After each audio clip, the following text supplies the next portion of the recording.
నమస్కారం NSTV news కి స్వాగతం. నా పేరు సంధ్య. ముందుగా వార్తల్లోని ముఖ్యాంశాలు. నిర్మల్ జిల్లా ముధోల్ నియోజకవర్గంలోని ప్రైవేట్ గీర్వాణి డిగ్రీ కాలేజ్ విద్యార్థులను కలిసి సంతకాల సేకరణ చేయడం జరిగింది మరియు పెండింగ్ లో ఉన్న స్కాలర్షిప్ కోసం విడుదల చేయాలని డిమాండ్ చేయడం జరిగింది.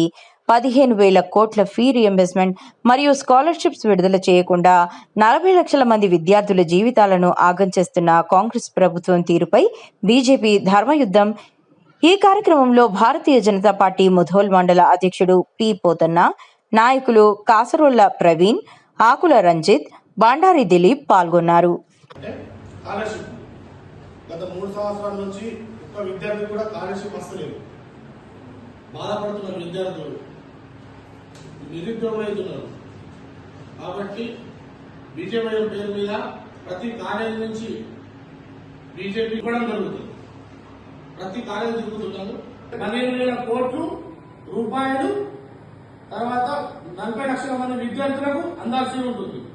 ఇప్పటి వరకు ₹1 అందని స్టూడెంట్లకు ఆదుకుంటుంది. కానీ బీజేపీ భారతీయ జనతా పార్టీ స్టూడెంట్లకు అండగా ఉంటుంది. మేము ఈ పోరాటం ఎప్పుడు కొనసాగిస్తూనే ఉంటాము.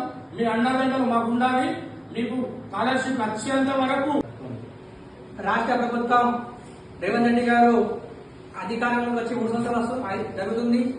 ఇప్పటి వరకు ఇంటర్మీడియట్ చదువుతున్న విద్యార్థులకు ఫీజు రియంబర్స్మెంట్స్ బకాయిలు కుటుంబ సభ్యులు ఉంటారు కాబట్టి వారికి మీరు వెంటనే మీ ఫీజుల బకాయిలు విడుదల చేయాలని చెప్పేసి ముధోల్ నియోజకవర్గం బీజేపీ తరఫున మీరు బకాయిలు ఇందులో మీ వాట 7,500 కోట్లు మొత్తం